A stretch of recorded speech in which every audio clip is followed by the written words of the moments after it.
এত বেলা হয়ে গেছে, আর আমি কিছুই ঠিক পেলাম না। এত দেরি করে মাঠে গেলে কি আর কাজ হয়? কই গো গিন্নি, কোথায় গেলে তুমি? বাবা, মা তো পুকুর পাড়ে গিয়েছে। এই সাত সকাল করে আবার পুকুর পাড়ে কি করে? একটু ডেকে আনতো মা। ডাকা লাগবে না, হাতে থালা বাসন নিয়ে গেছে, তার মানে এক্ষুনি চলে আসবে। কি গো, তোমার এখন ঘুম ভাঙলো? হ্যাঁ গো, ঠান্ডার মধ্যে ঘুমটা তো বেশ ভালো হলো, কিন্তু কাজের তো 12টা বেজে গেল। এখন মাঠে গিয়ে কি কাজ করা যাবে, যে গরম পড়েছে। তা দুটো দানা পানি মুখে দিয়ে যাবে না মাঠে? এখন যদি আবার খেতে বসি, তাহলে আর আজকে মাঠে যাওয়া যাবে না। একটু পরে বাঘের মতো রোদ উঠবে।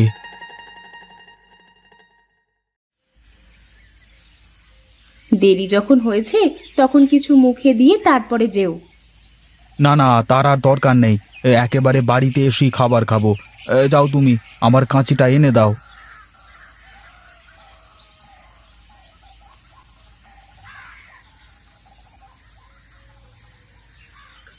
বেশ, এবার তাহলে আমি চলি। আর শোনো, পুকুরের দিকে একটু খেয়াল রাখবে। পাড়ার ছেলেরা এসে বঁড়শি দিয়ে ওপাশ থেকে মাছ ধরে নিয়ে যায়। ও তুমি চিন্তা করো না, আমি দেখবো নে। কি রে মা, তোর খেলা কি শেষ হলো? যদি খেলা শেষ হয় তাহলে এসে আমার একটু হাতে দিয়ে দিয়ে দেখি। ঠিক আছে মা, তুমি যাও, আমি আসছি।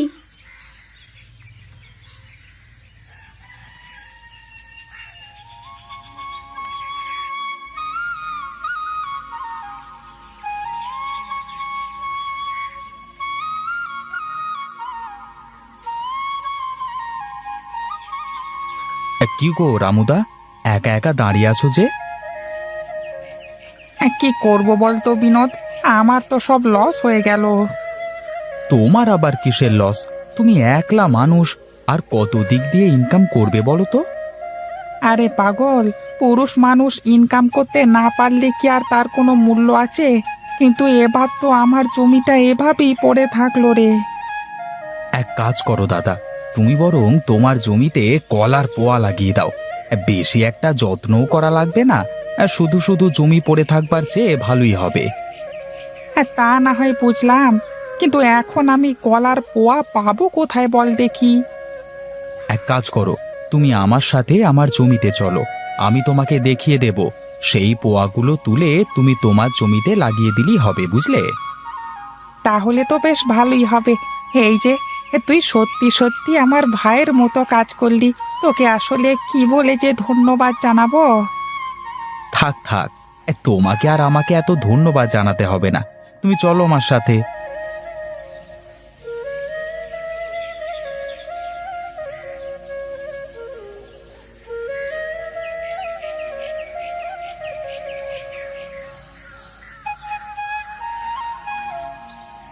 কি খুড়ো, তোমার ঝুড়ি বানানো কি এখনো শেষ হয়নি? এই তো শেষ হয়ে গেল প্রায়। হ্যাঁ, বুঝেছি বুঝেছি। বয়স হয়ে গেছে তো, আর কত করবে বলো? হ্যাঁ রে, আগে তো একটা বাঁশের ঝুড়ি বানাতে আমার অল্প সময় লাগতো, আর এখন তেমন চোখেও দেখি না, গায়ের জোরও নেই। কি আর করবে বলো খুড়ো, এখনকার মানুষ তো আর এসব কাজ পারে না। তুমি না থাকলে এ গায়ের মানুষকে এসব বাঁশের বেতের জিনিসের জন্য ছুটে বেড়াতে হবে গো। কি আর করা যাবে বাবা, আমি যে দুদিন বেঁচে আছি, আমাকে তো এ কাজ করেই যেতে হবে। আচ্ছা খুড়ো, আমাকে তুমি এসব কাজ শিখিয়ে দেবে? দেখা গেল তুমি যখন থাকবে না, তখন আমি এ কাজ করতাম। আর তাছাড়া বাড়িতে বসে বসে এসব করতে আমার বেশ ভালোই লাগবে। বেশ, তাহলে তুই কাল থেকে আমাকে একটু সময় দে, আমি তোকে সব শিখিয়ে দেব। হ্যাঁ, এখন তাহলে আমি চলি খুড়ো, কালকে সকালে আসবো, কেমন?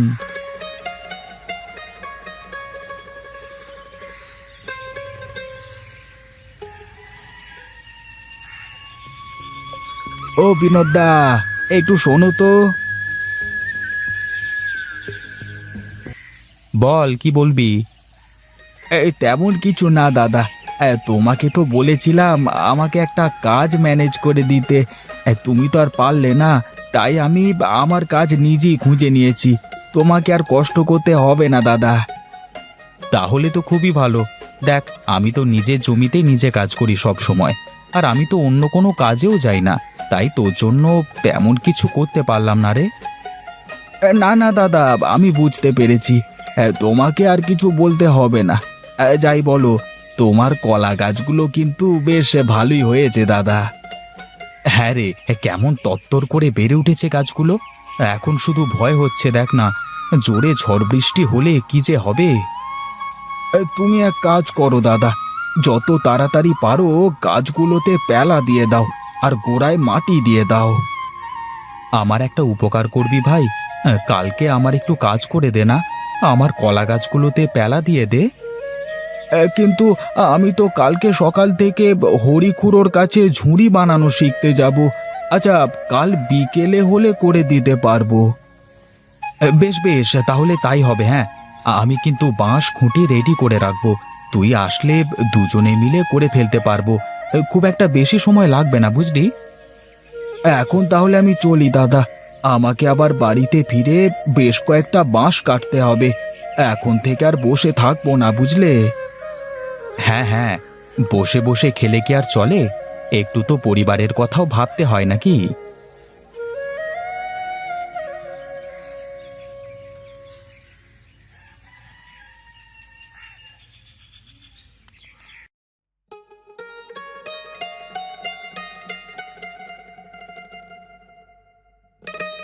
ওগো, শুনেছো তুমি কিছু? কি শুনবো? কি হয়েছে একটু বলো দেখি শুনি। তোমার ছেলে সে কি করেছে জানো? আরে বাবা, আমি যদি জানতাম তাহলে কি আর তোমার কাছে শুনতে চাইতাম নাকি? তোমার ছেলে হরি কাকার কাছ থেকে বাঁশের ঝুড়ি বানানো শিখতে গেছে। এখন থেকে নাকি ও এসবই করবে। আহা, ও যা করতে চায় করতে দাও না ওকে। দিন শেষে যখন নিজের ভুলটা বুঝতে পারবে তখন ঠিক আবার ফিরে আসবে। আচ্ছা, ও যদি এখন এসব করে তাহলে আমাদের মান সম্মান কিছু থাকবে বলো? এমনিতেই গ্রামের মানুষের কাছে ও আমাদের মান সম্মান সব ধুলোয় মিশিয়ে দিয়েছে। বাবার থাকলে ছেলেরা কিছু বুঝতে পারে না, বুঝলে? আমার এত বড় কলার ব্যবসা, এত বড় আড়ত, কই কখনো কি গিয়েছে সেখানে? দেখেছো কত দেশের মানুষ আসে আমার সাথে ব্যবসা করতে? তোমারও দোষ আছে বটে। কই, তুমি তো সাথে সাথে করে নিয়ে একটু ব্যবসা করা শেখাতে পারতে, তাহলে তো আজ আর আমার ছেলেটা এমন হতো না। তুমি বেশি চিন্তা করো না তো, আমি ওকে বোঝাবো। আমার কথা গোপাল ফেলতে পারবে না, ও আমার ছেলে। আমি তোকে চিনি নাকি? তুমি যাও এখন এখান থেকে।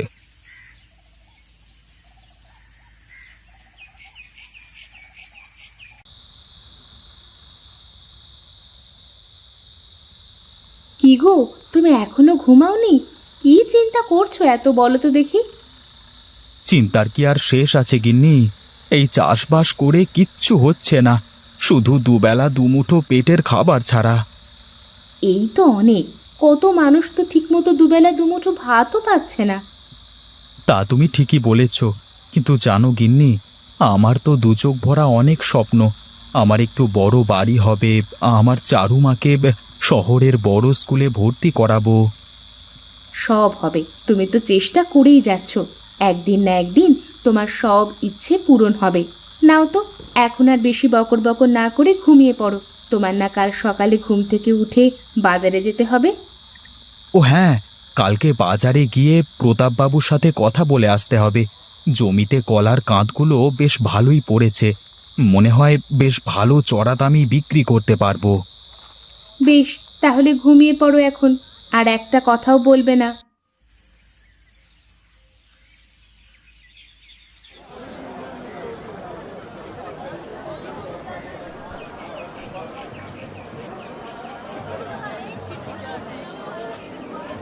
আরে বিনোদ যে, কি খবর তোমার? কতদিন পরে আসলে বলো দেখি। দাদা, একটা বিশেষ দরকারে আসলাম আপনার কাছে।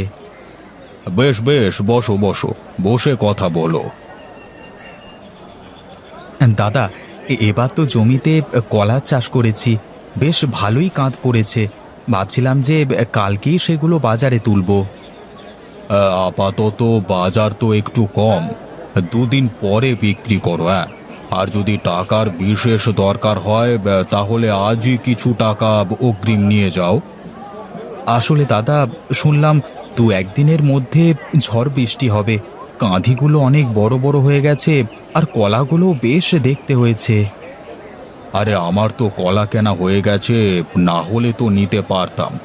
তুমি এক কাজ করো, তুমি বাজারে তুলে দেখতে পারো, বাইরের ব্যবসায়ীরা আসে তো, তারা হয়তো নিতে পারবে। ঠিক আছে দাদা, এখন তাহলে আমি চলি। দেখি বাড়িতে গিয়ে চিন্তা ভাবনা করে দেখি তারপর। বেশ বেশ, আর দরকার হলে আমার কাছ থেকে কিছু টাকা নিয়ে যেতে পারো।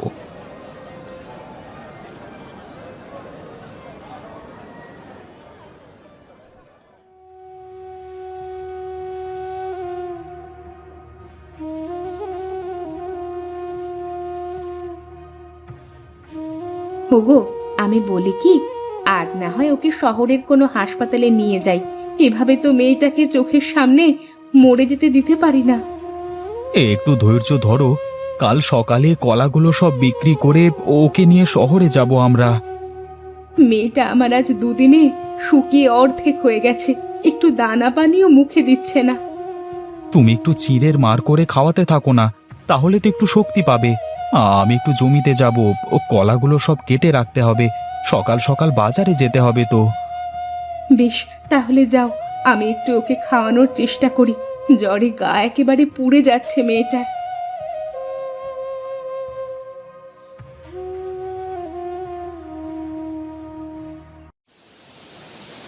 আজকে তো মনে হচ্ছে বাজারে কোনো ব্যাপারই আসবে না। এ কি বিপদ হলো আমার! ওদিকে তো আবার মেয়েটাকেও শহরে নিয়ে যাওয়া লাগবে, প্রতাপদার কথাও তো শুনলাম না।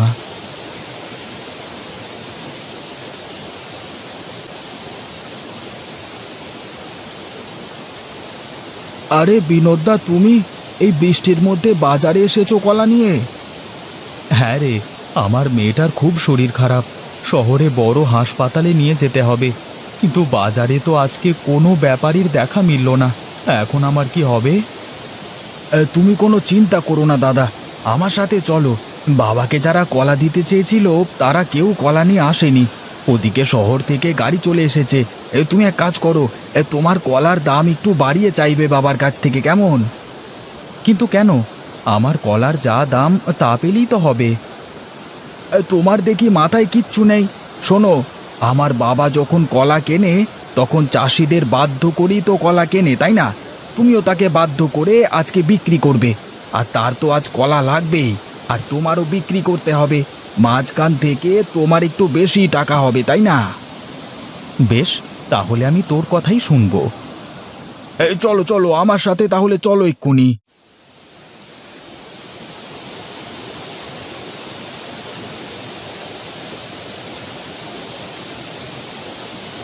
কিরে বিনোদ, তুই এভাবে ভিজতে ভিজতে?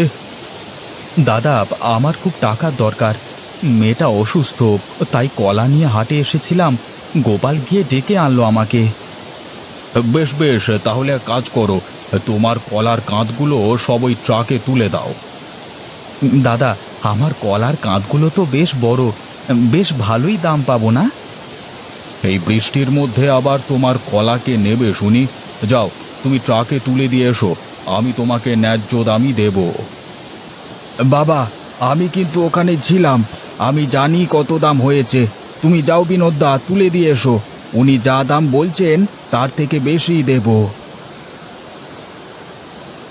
তোমার না এই স্বভাব আর গেল না, মানুষের বিপদে তার থেকে সুযোগ নেওয়ার। নিজে ব্যবসায় বস, তারপর বুঝতে পারবি। তিলে তিলে আমি আমার এই ব্যবসা গড়ে তুলেছি। এই কলার হাটে আমার থেকে বড় ব্যবসায়ী এখনো পর্যন্ত না কেউ হয়েছে, না কেউ হবে। তোমার এই দম্ভ আর অহংকারে তোমার এই ব্যবসা একদিন শেষ হয়ে যাবে বাবা, এখনো সময় আছে নিজেকে বদলাবার।